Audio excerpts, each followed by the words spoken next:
อุ้ยหมาน้อยก็เก่งนะฮะหมาน้อยช่วยแล้วลูกหมาน้อยเห็นเหมียว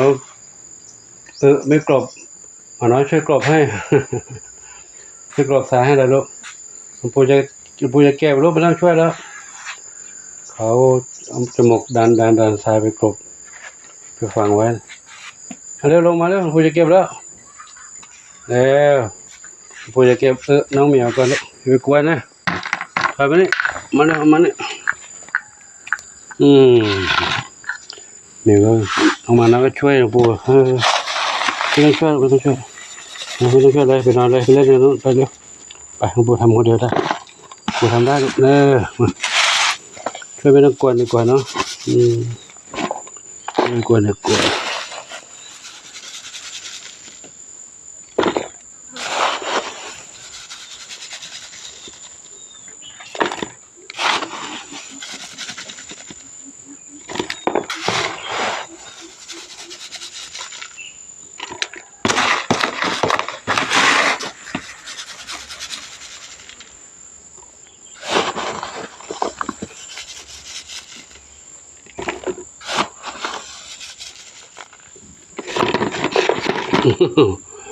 อะไรกันทำไมลูกเจ้าอะไรช่วยอะไรนะชวนฝันใหญ่เอามาข้างนอกแล้วนะฝันใหญ่กับน้องแห้งมาอยู่ข้างนอกแล้วไม่ต้องอยู่ในบ้านนะในบ้านเขาแคบอึดอัดอยู่ข้างนอกนะอยู่ข้างนอกอย่างเดียวที่ขาเจ็บดียังขาเจ็บดีแล้วขาเจ็บดีแล้วดูเท้าดิไหนดูเท้าดิดูเท้าขาหาหน้าเจ็บเป็นแผลนี่นึงปูใส่ยาให้เนาะนั่นออกมาก็ได้กันแล้วมาเล่นกับหมาน้อยแล้วเล่นกับหมาน้อยแล้วเล่นกับหมาน้อยแล้วอยู่ในบ้านในห้อง2 วันเหงาเลยแล้วตอนนี้ออกมาได้ข้างนอกแล้วใครขับถ่ายเยอะแยะเนี่ยโอ้ใครขับถ่ายเยอะเลย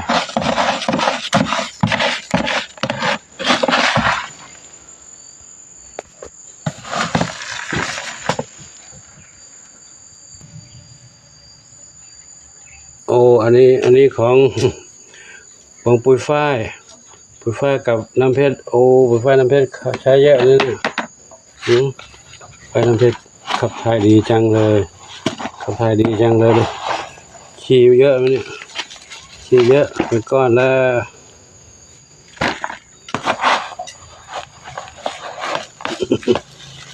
ของปุยฝ้ายน้ำเพชรเต็มกระบะเยอะกว่าเขาขับถ่ายดีก็ดีนะแต่ว่าสุขภาพดีนะซื้อกับเป็นก้อนดี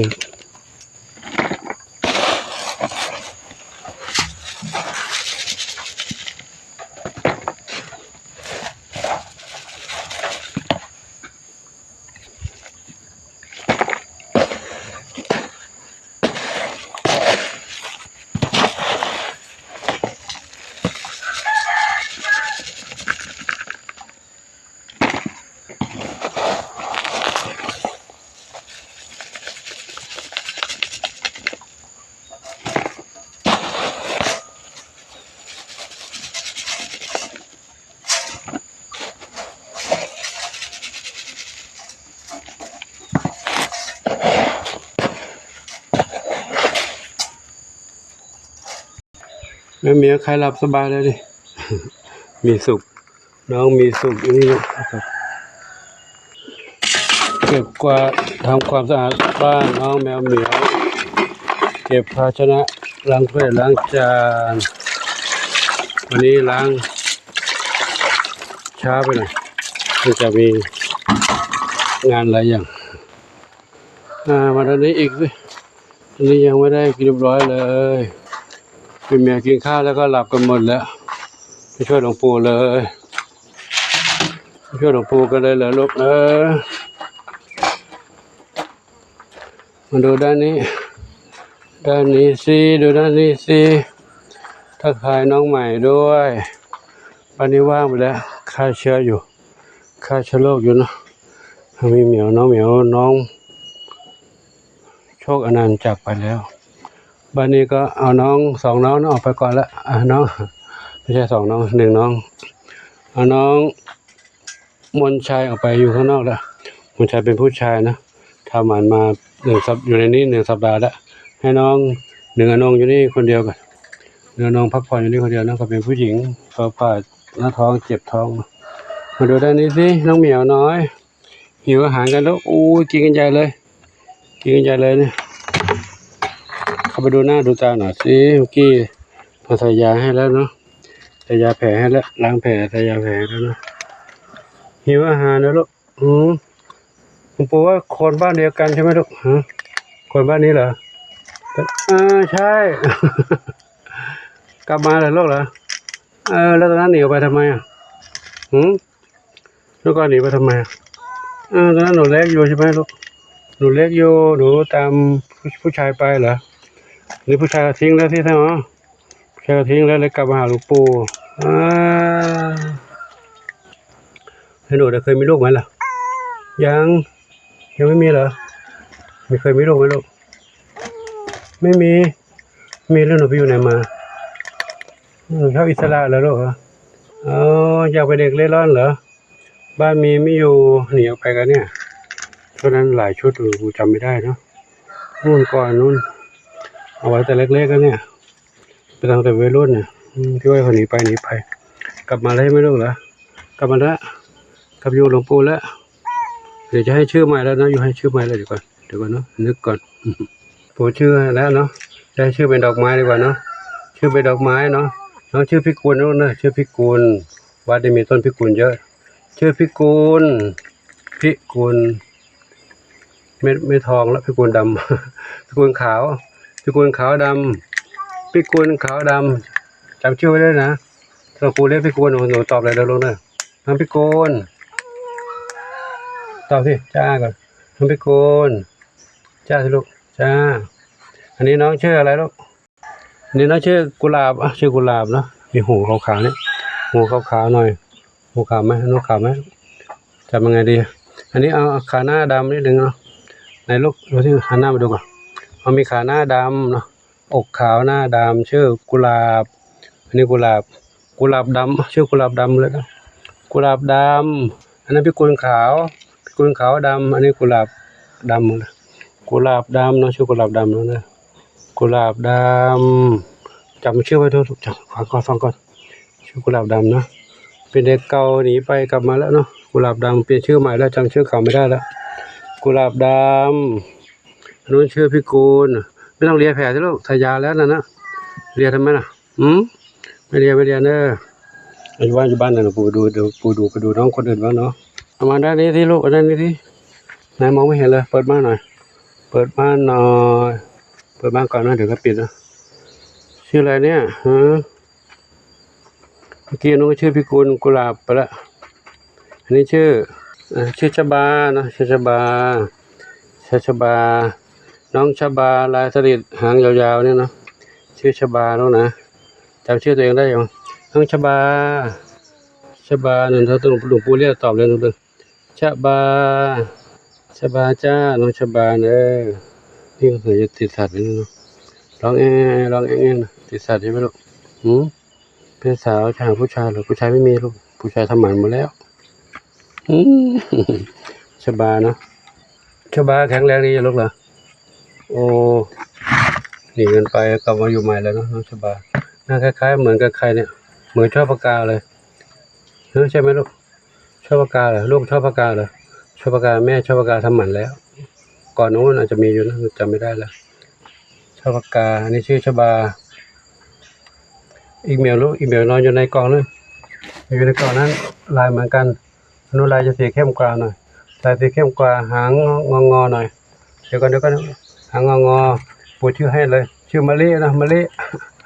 บ้านที่มีดอกมะลิอยู่นะแม่มะลิจ้าชื่อมะลิเราลองจำไปด้วยนะเด้อนี่ชื่อมะลินี่ชื่อชบานู้นเมื่อกี้ชื่ออะไรนะลืมไปแล้วมะลิชบาตัวนี้พิกุลกับกุหลาบดำมันพิกุล พิกุลขาวกุหลาบดำมะลิชบาพิกุลกุหลาบเนาะจำด้วยนะเด้อมาด้านนี้น้องเล็กทั้งห้า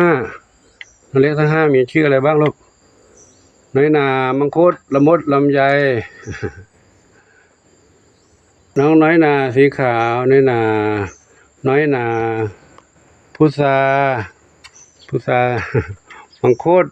ละมุดลำไยนี่ลำไยนี่มังนี่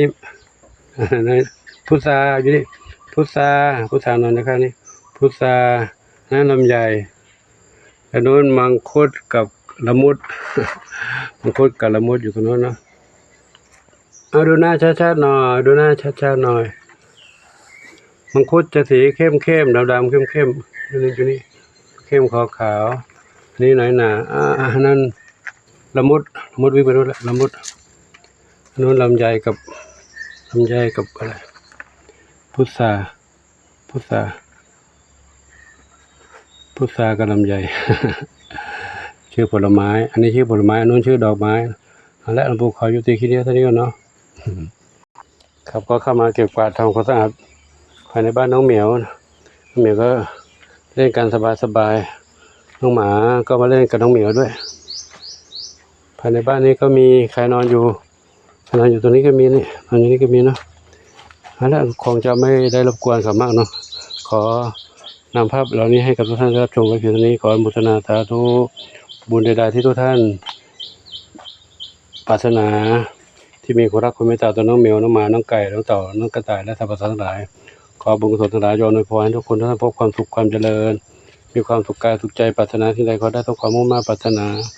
ทั่วกันทุกคนทุกท่านเทอญ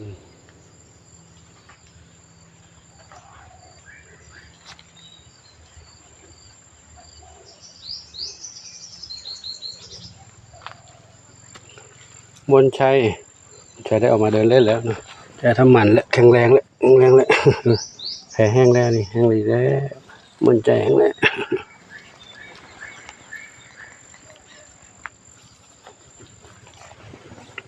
เพชรดำน้อยนอนอยู่กับธรรมชาติสบายใจแล้วนะสบายใจนะมีเพื่อนมาอยู่หลายเหมียวแล้วเพื่อนมาเด็กๆ5ผู้ใหญ่4 9เหมียวเหมียวเก่าแล้วจากไป3เหมียวมา9เหมียวเลยโหมา9เหมียวเลยเดี๋ยวคงจะมีมาอีกนะเห็นปุ้ยเปี้ยนอยู่ข้างหลังนั่นก็มีอยู่นะปุ้ยเปี้ยนข้างหลังอยู่ก็มี